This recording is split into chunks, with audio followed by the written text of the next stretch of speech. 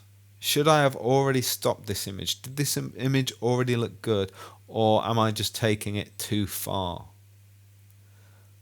Here I'm just trying something crazy with a whole different color. My brain is seriously thinking at this point, why are you doing this? You should have stopped already. But it's that idea of experimentation, and you don't know, you seriously don't know if something's going to work or not. A lot of people will tell you just to stop working on an image because it's done and you're going to, ruin an image. But if you're a digital artist, that isn't necessarily true. If you're a digital artist, then as long as you're working on a new layer, then go for it. Then absolutely go for it, because if it doesn't work, you can delete it. If you don't like it, you can turn the layer off or delete it altogether. And if it does work, then good for you. The only thing you can waste is your time. I'm completely happy for you if it really, really works. If it doesn't work, don't worry about it. But if it does work, you can come out with an absolutely cracking illustration. If it doesn't work, just turn off those layers and go back to the illustration you had before. Even if it doesn't work actually, you haven't wasted your time because you've learned a lesson.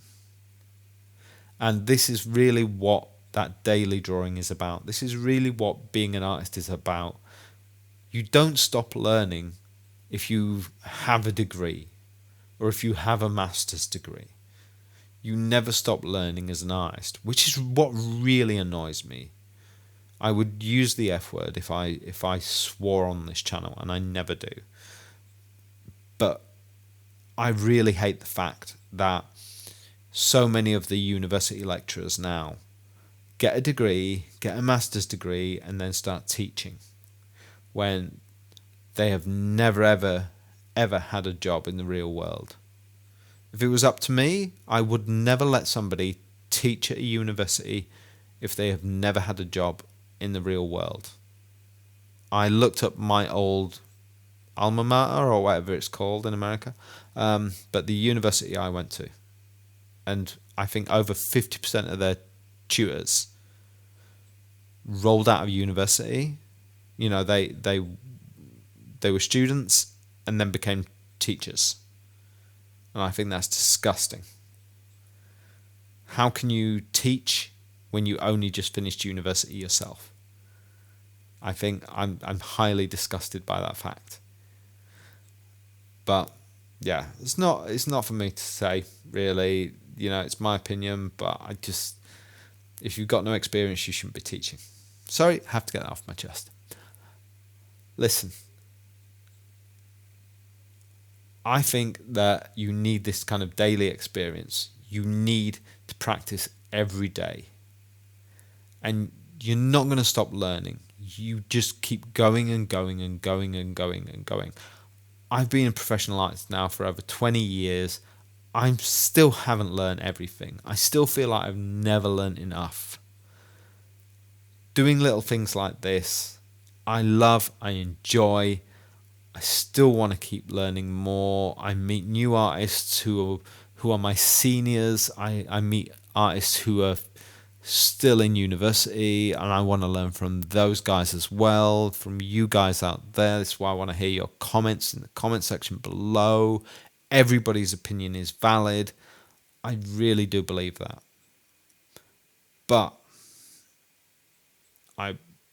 seriously, there is nothing wrong with anything you can do. Nobody makes a mistake.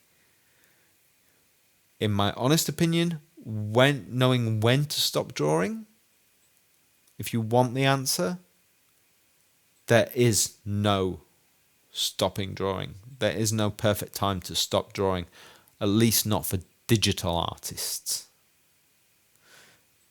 The when to stop drawing only applies to traditional artists who draw on paper, who paint on canvases. Sure, you can ruin those pieces of work. But for digital artists, no. As long as you're doing it on a separate layer. Every now and again, just create a new layer. Every time you think, hey, this next bit, this might concern me, this might be challenging, this might be the area that I mess up on. New layer. New layer. New layer. New layer. Just keep doing it. And remember to hit like on this video if you like new layers, just as much as I do. It's important. I think right now the image is looking good. I like this. You can't really see the pores in her face anymore. Those little, breathing spots in the skin. But I bet if I zoomed in, I bet I could. But there's something to her eyes. There's an essence there. There's a slight cheeky kind of Mona Lisa smile maybe going on there as well, I think. Do you know what the Mona Lisa smile is? It's actually the fact that it's slightly higher on one side than on the other. And I always had this feeling that maybe it's because the canvas was actually angled away from the artist more as he painted, and I think maybe he was left-handed if I had it right when I was looking at it. But anyway, that's a whole different video. But again, I go in new layer and I'm just tweaking around, seeing if I can add those shadows back. Now that I already did before and it worked, but now because I've done so much painting on top, I have to do it again. And just to see if I can add in more shadows. But because I've done it again and again and again, it just makes it more subtle. Not really subtle in a way, but it's gentle. And going back, adding those pores in because I really like those as well. I'm not going to leave her like this because it makes it look like she had an allergic reaction or something, or she's kind of like a big cat and it's kind of like fur. But I'll take the opacity down in the layers and everything like that. But just new layers every time and just tweaking the layer settings is something I love to do. But like I say, you can get rid of those layers if you're not sure, if you don't like something. But experimenting. I'll put it on screen just so you can see yourself. I've got a bunch more videos on the iPad, on Procreate, on loads of other things, tech for artists. Let me know what your thoughts are in the comments below. Let me know if you have any questions in general. For me, this has been through a few points where I think this looks great. I will see you all later. Have a wonderful day.